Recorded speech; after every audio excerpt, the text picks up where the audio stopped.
मुखबिर सादिक नबी आखिरुज़्ज़मा हज़रत मोहम्मद सल्लल्लाहु अलैहि वआलैहि वसल्लम को दूसरे अम्बिया पर यह इम्तियाज़ भी हासिल है कि जब आपने दावत व तबलीग का काम किया तो ना सिर्फ उस ज़माने में मौजूद लोगों की रहनुमाई फरमाई बल्कि आने वाले वक्तों के लिए रोज़े आखिर तक कुछ ऐसे इशारे भी छोड़े जो आने वाले लोगों के लिए भी रहनुमाई फराहम करें। इन इशारात में कुर्बे क़यामत की निशानियाँ बताने वाली अहादीस भी शामिल हैं, जिसमें एक निशानी सऊदी अरब के पहाड़ों के मुताल्लिक थी, जिसे जापान और जर्मनी के साइंसदान तहकीकात के बाद नबी आखिरुज़्ज़मा हज़रत मोहम्मद सल्लल्लाहु अलैहि वसल्लम के कौल के सादिक होने की गवाही देने पर मजबूर हो चुके हैं। इस हालिया तहकीक के मुताबिक मक्का के पहाड़ ज्यादातर आतिशफिशा हैं और इन पहाड़ों ही में से पानी रिस रहा है। इस रिसर्च के मुताबिक इन पहाड़ों पर किसी जमाने में बहुत बड़ी ज़रब लगाई गई, जिससे छोटे छोटे रकबे बन गए और इन रकबों ही में से पानी की स्ट्रीम्स यानी नहरनुमा फ्लो पैदा हो रहा है। और चूंकि ये पानी मादनियात से होकर आता है, चुनाचे इसका इस्तेमाल ना सिर्फ ज़ाती मकासद के लिए बेहद मुफीद है, बल्कि इसके साथ साथ अगर इसको ज़रूरी मकासद के लिए इस्तेमाल किया जाए तो ये पानी बेशुमार फवायद दे सकता है। इन आतिशफिशा पहाड़ों की हकीकत और इन पहाड़ों में से जिंदगी का ज़हूर होना, ये वाक़यात रसूल अकरम सल्लल्लाहु अलैहि वसल्लम की इस हदीस मुबारका को सही तौर पर साबित करते हैं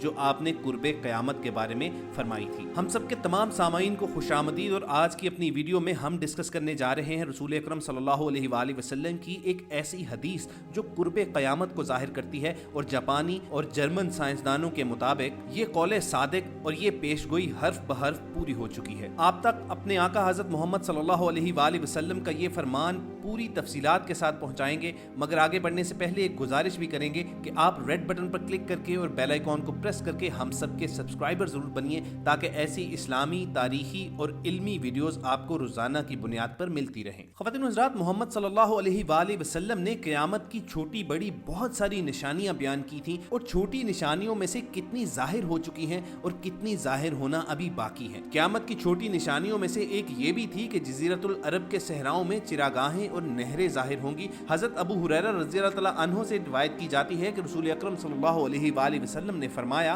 क़यामत तब तक कायम न होगी यहाँ तक कि अरब में माल बढ़ जाएगा और पानी की तरह बहने लगेगा, और आदमी अपने माल की ज़कात लेकर निकलेगा तो उसे एक शख्स भी नहीं मिलेगा जो उसे उसकी तरफ से कबूल कर ले, और यहाँ तक कि अरब की सरजमीन दोबारा चिरागाहों और नहरों में बदल जाएगी। दोस्तों, इस कौले सादिक में दो अल्फाज नहर और दोबारा पर गौर करने की जरूरत है। नहर तबई तौर पर पानी के बहाव या धारे को कहते हैं। दोबारा से मुराद ये है कि किसी जमाने में अरब की सरजमीन कभी हरी भरी सरसब्जो शादाब और नहरों वाली थी। इल्मे अर्जियात के आज माहिरीन का कहना यह है कि इस बात की तस्दीक की जा सकती है कि जमीन की खुदाई से ऐसे आसार मिलते हैं जो पहले कभी यहाँ चिरागाह और नहरों के होने की दलील थे। इसी तरह अरब के बंजर और सहरा वाले पहाड़ों में से पानी का बहाव पैदा होना, इस बात की तस्दीक जर्मनी और जापान के साइंसदानों की हालिया तहकीक में भी हुई है कि उन्होंने कहा है कि मक्का के ज्यादातर पहाड़ आतिशफिशा हैं और पानी का ज्यादातर रिसाव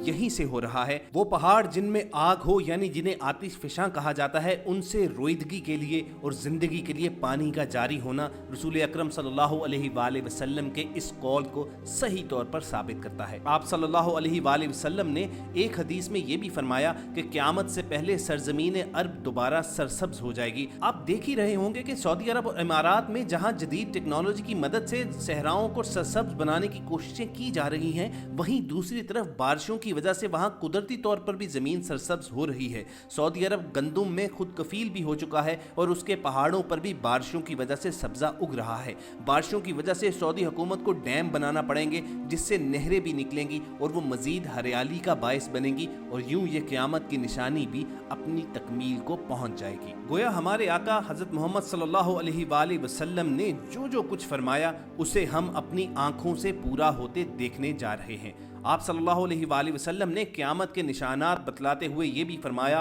कि ऊँटों और बकरियों के चरवाहे जो बरहना बदन और नंगे पाँव होंगे, वो एक दूसरे से मुकाबला करते हुए लंबी लंबी इमारतें बनवाएंगे और उस पर फख्र करेंगे। आज रियाद शहर में इमारतों का ये मुकाबला अपने अरूज पर पहुँच चुका है। दुबई में बुर्ज खलीफा की सूरत दुनिया की सबसे ऊंची इमारत बन चुकी है, तो साथ ही शहजादा वलीद बिन तलाल ने जद्दा में उससे भी बड़ी इमारत बनाने का ऐलान कर दिया है, जो किंगडम فریڈم ٹاور کے نام سے زیر تعمیر ہے۔ اس وقت جزیرۃ العرب کی عمارتیں سارے جہان سے اونچی ہو چکی ہیں اور نبی معظم حضرت محمد صلی اللہ علیہ وآلہ وسلم نے جو اس بارے میں فرمایا تھا وہ پورا ہو چکا ہے اور یہ پیشگوئی پوری ہو کر اپنے کمال کو پہنچ چکی ہے۔ اسی طرح نبی آخر الزماں حضرت محمد صلی اللہ علیہ وآلہ وسلم کا ایک فرمان ابو داؤد میں بھی رقم ہے کہ قیامت کی نشانی بتاتے ہوئے آپ نے عرب کے بارے میں فرمایا کہ قیامت اتنی دیر تک قائم نہیں ہوگی جب تک میری امت کے قبائل مشرکین کے ساتھ نہ مل جائیں اور یہاں تک کہ میری امت کے قبائل بتوں کی عبادت کریں گے۔ خواتین و حضرات، کچھ ہی سال قبل متحدہ عرب امارات میں ایک مندر کا افتتاح کیا گیا تھا اور اس مندر کی افتتاحی تقریب میں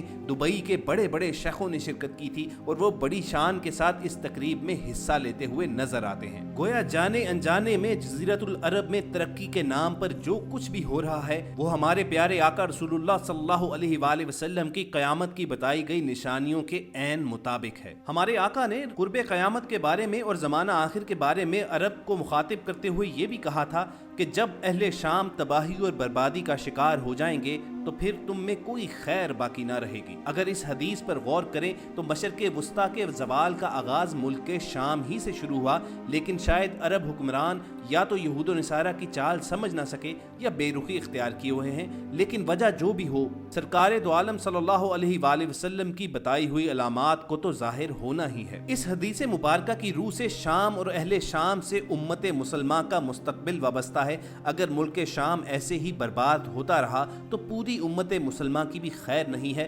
ویسے تو شام 90% برباد ہو چکا ہے۔ 5 سالہ خون ریزی میں تقریباً 8 لاکھ بے گناہ بچے، بوڑھے، عورتیں شہید اور لاتعداد لوگ دوسرے ملک کی سرحدوں پر زندگی کی بھیک مانگتے ہوئے گزر رہے ہیں۔ لہٰذا شام کی مکمل تباہی کے بعد اب نزا کی حالت طاری ہے۔ اس حدیث کے حساب سے عرب ممالک کے سنہرے دور کے اختتام کی اہم وجہ یا تو پوری ہو چکی ہے یا آہستہ آہستہ اپنی تکمیل کی جانب بڑھ رہی ہے۔ ملک شام کے متعلق اسرائیل، روس اور امریکہ جو بھی جھوٹے بہانے بنائیں، لیکن ان سب کا اصل ہدف جزیرۃ العرب ہی ہے، کیونکہ کفار کا عقیدہ ہے کہ دجال مسیحا ہے اور اسی وجہ سے یہ لوگ دجال کی آمد کے انتظامات مکمل کر رہے ہیں، جس کے لیے عرب ممالک میں عدم استحکام پیدا کرنا ہے، کیونکہ حضرت مہدی کے ظہور سے قبل یہود و نصارہ ملک شام پر قبضہ کرنا چاہتے ہیں اور یہ ہو کر رہے گا، کیونکہ آخری زمانے میں جب مسلمان ہر طرف سے مغلوب ہو جائیں گے، مسلسل جنگیں ہوں گی، شام میں بھی عیسائیوں کی حکومت قائم ہو جائے گی۔ علماء کرام بتاتے ہیں کہ سعودیہ، مصر، ترکی باقی نہ رہیں گے، ہر جگہ کفار کے مظالم بڑھ جائیں گے اور امت آپس کی خانہ جنگی میں مصروف رہے گی۔ سعودی عرب اور ایران کی باہمی کشمکش اور مشرق وسطیٰ کے حالات کو، خصوصاً مسلمان اور ساری دنیا کے حالات کو دیکھتے ہوئے صاف نظر آتا ہے کہ دنیا کن ہولناکیوں کی جانب بڑھ رہی ہے۔ فرانس میں حملوں کے بعد فرانس اور پوپ نے بھی عالمی جنگ کی بات کی تھی اور سوال پیدا یہاں یہ ہوتا ہے کہ اس عالمی جنگ کا مرکز کون سا خطہ ہوگا؟ واضح نظر آ رہا ہے کہ مشرق وسطیٰ ہی اس عالمی جنگ کا مرکز متوقع ہے۔ یہاں پر بھی ہندوستان اور پاکستان کی بڑھتی رنجشیں اور کشمکش سے لگتا ہے کہ حالات غزوہ ہند کی طرف رخ کر رہے ہیں، کیونکہ حضرت ابو ہریرہ رضی اللہ تعالیٰ عنہ سے روایت ہے کہ رسول اکرم صلی اللہ علیہ وآلہ وسلم نے ارشاد فرمایا، میری قوم کا ایک لشکر وقت آخر کے نزدیک ہند پر چڑھائی کرے گا اور اللہ اس لشکر کو فتح نصیب کرے گا، یہاں تک کہ وہ ہند کے حکمرانوں کو بیڑیوں میں جکڑ کر لائیں گے۔ اللہ اس لشکر کے تمام گناہ معاف کر دے گا، پھر وہ لشکر واپسی کا رخ کرے گا اور شام میں موجود عیسیٰ ابن مریم علیہ السلام کے ساتھ جا کر مل جائے گا۔ خواتین حضرات، صحیح مسلم میں قیامت کی نشانیوں سے متعلق رسول اکرم صلی اللہ علیہ وآلہ وسلم کا ایک اور فرمان نقل کیا گیا ہے۔ حضرت ابو ہریرہ رضی اللہ تعالیٰ عنہ روایت کرتے ہیں کہ آپ نے فرمایا، قیامت تب تک قائم نہ ہوگی یہاں تک کہ مسلمان یہودیوں سے جنگ کریں اور مسلمان انہیں قتل کر دیں۔ یہودی پتھر یا درخت کے پیچھے بھی چھپے ہوں گے تو وہ پتھر یا درخت کہے گا کہ اے مسلمان، اے اللہ کے بندے، یہ یہودی میرے پیچھے ہے، آؤ اور اسے قتل کر دو، سوائے غرقد کے درخت کے، کیونکہ وہ یہود کے درختوں میں سے ہے۔ خواتین حضرات، آج 4 سے 6 فٹ اونچائی کے حامل اس درخت کو لگانے کے لیے یہودی پوری دنیا میں ایک اہم مہم چلا رہے ہیں اور ایک اندازے کے مطابق 3 کروڑ سے زائد درخت کاش بھی کیے جا چکے ہیں اور مزید لگائے جا رہے ہیں۔ یہ بات یاد رکھیے کہ غرقد یہودیوں کا قومی درخت ہے اور اسے وہ اپنا پاسبان شجر بھی کہتے ہیں۔ ہم سب کے لیے یہ کتنے افسوس کا مقام ہے کہ وہ لوگ جو ایمان کی دولت سے محروم महरूम हैं वो हमारे प्यारे आका रसूल अकरम सल्लल्लाहु अलैहि वसल्लम के फरमुदात की रोशनी में आने वाले वक्त की तैयारी कर रहे हैं, मगर उम्मत मोहम्मदी नित नए फितनों में मशगूल है और दुनिया के खेल तमाशों में लगे हुए बिल्कुल गाफिल बैठे हुए हैं। याद रखिए, आने वाले तमाम अदवार बड़े पुरफितन नजर आ रहे हैं और इसके मुतल्लिक भी नबी करीम सल्लल्लाहु अलैहि वसल्लम ने फरमाया था कि मेरी उम्मत पर एक दौर ऐसा आएगा जिसमें फितने इतनी तेजी से आएंगे जैसे तस्बीह टूट जाने से तस्बीह के दाने तेजी से जमीन की तरफ आते हैं। लिहाजा जरूरत इस अम्र की है कि हम खुद को और अपनी नस्लों को भी अभी से तरबियत और ईमान की फिक्र के बारे में जरूर सिखाएं, वरना इन तमाम आजमाइशों का मुकाबला दुश्वार होगा। हम सब की आज की वीडियो का यहीं पर इख्तिताम करेंगे। अगर आपको ये वीडियो पसंद आई हो तो इसे लाइक और शेयर कीजिए और साथ ही साथ रेड बटन को क्लिक करके और बेल आइकॉन को प्रेस करके हम सब के सब्सक्राइबर जरूर बनिए, ताकि ऐसी इन्फॉर्मेटिव वीडियोस आपको बिला तातुल पहुंचती रहें। किसी नए मौजू पर दोबारा आपसे मुलाकात होगी। अपना और इर्द गिर्द के लोगों का ख्याल रखिए और तब तक हम सब के साथ जुड़े रहिए।